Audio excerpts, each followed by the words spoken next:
และวิปัสสนาอันพึงบำเพ็ญวิสุทธธรรมสันตาโนอนุตตรายโพธิยาโยคะโตจะปะโพธาจะพุทโธพุทโธติยายะเตพระพุทธเจ้าทรงมีพระทัยที่บริบูรณ์ด้วยพระธรรมอันบริสุทธิ์ทรงเป็นผู้รู้ผู้ตื่นผู้เบิกบานมีพระปัญญาตรัสรู้ธรรมอันยอดเยี่ยมทรงชักนำสั่งสอนหมู่มนุษย์ให้ดำเนินชีวิตอย่างถูกต้องนารานาราติราชานะเพทาสัตตาสุเคสิโนสัพเพปิสุขิโนโหนตุสุขิตาตาจะเคมิโนสัตว์ทั้งหลายทั้งมนุษย์อมนุษย์และดิรัจฉานต่างเป็นผู้แสวงหาความสุขด้วยกันทั้งนั้นขอสัตว์ทั้งหลายเหล่านั้นจงเป็นผู้มีความสุขและเป็นผู้มีความเบิกบานเพราะถึงซึ่งความสุขนั้นเถิดเกสะโลมาทิชวานังอายะเมวะสมุสโยกายโยสัพโพปิเชคุโชวันนาทิโตปฏิกุโลกายนี้แลเป็นที่รวมแห่งซากศพมีผมขนเป็นต้นซึ่งล้วนแต่เป็นของน่าเบื่อหน่ายเป็นของปฏิกูลโดยมีสีและกลิ่นอันน่าเกลียดเป็นต้นชีวิตินทริยุปปเชทะสังฆาตะมรณังสิยาสัพเพสังปิทาปานีนังตันหิทุวังนะชีวิตังความตายคือความแตกสลายแห่งชีวิตจะมีแก่สัตว์ทั้งหมดทั้งสิ้นในโลกนี้เพราะว่าความตายเป็นของเที่ยงชีวิตความเป็นอยู่เป็นของไม่เที่ยงดังนี้แลหันธรรมยังอภินหาปัจเจเวคณาปาทังพนามะเสชาราธัมโมหิชารังอนาติโตเรามีความแก่เป็นธรรมดาจะล่วงพ้นความแก่ไปไม่ได้พายาทิธัมโมหิพายาทิงอนาติโตเรามีความเจ็บไข้เป็นธรรมดาจะล่วงพ้นความเจ็บไข้ไปไม่ได้มรณะธัมโมหิมรณังอนาติโตเรามีความตายเป็นธรรมดาจะล่วงพ้นความตายไปไม่ได้สัพเพหิเมปิเยหิมนาเปหินานาภาโววินาภาโวเราจะละเว้นเป็นต่างๆคือว่าเราจะต้องพลัดพรากจากของรักของเจริญใจทั้งหลายทั้งปวงกัมมัสสโกมหิกัมมัทายาโทกัมมโยนิกัมมพันธุกัมมปฏิสารโนเรามีกรรมเป็นของตนมีกรรมเป็นผู้ให้ผลมีกรรมเป็นแดนเกิดมีกรรมเป็นผู้ติดตามมีกรรมเป็นที่พึ่งอาศัยยังกัมมังการิสามิกาลยานังวาปาปะกังวา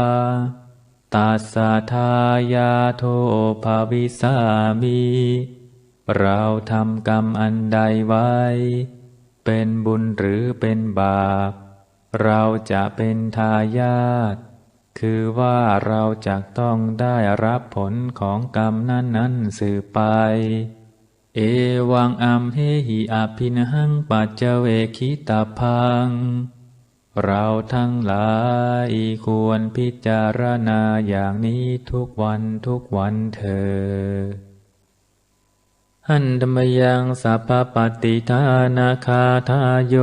พนามาเสปุญญาสิทานิกาตัสสะญาณัญญานิกาตานิเมเตสัญจภาคิโนโทนตุสัตตานันตาปมาณากาสัตว์ทั้งหลายไม่มีที่สุดไม่มีประมาณจงมีส่วนแห่งบุญที่ข้าพระเจ้าได้ทำในบัดนี้และแห่งบุญอื่นที่ได้ทำไว้ก่อนแล้วเยปิยาคุณวันตาจะไมหังมาตาปิตาทะโยทิทาเมจาปยาทิทาวาอัญเยมัชฌตาเวริโนคือจะเป็นสัตว์เหล่าใดซึ่งเป็นที่รักใคร่และมีบุญคุณเช่นมารดาบิดาของข้าพระเจ้าเป็นต้นก็ดีที่ข้าพระเจ้าเห็นแล้วหรือไม่ได้เห็นก็ดีสัตว์เหล่าอื่นที่เป็นกลางหรือเป็นคู่เวรกันก็ดี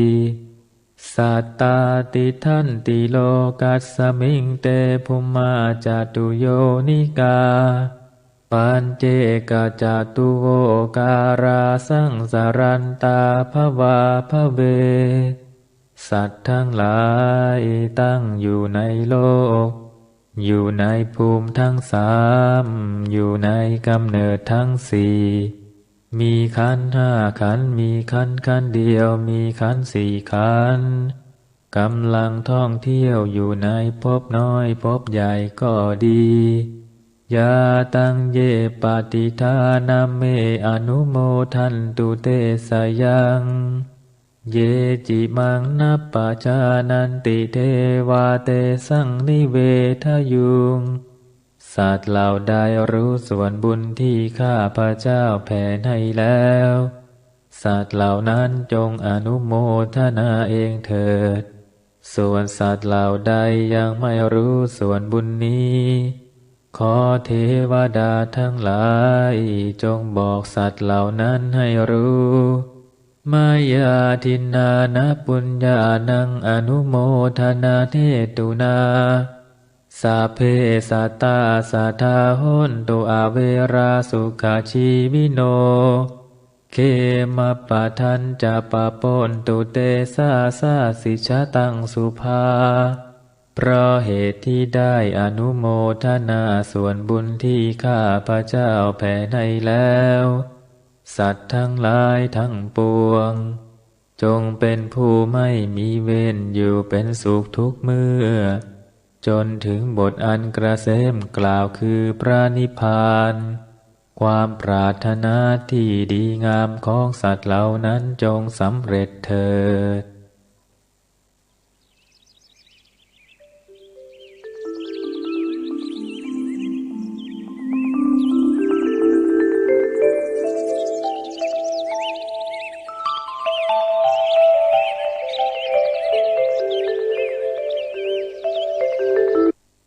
การของเรา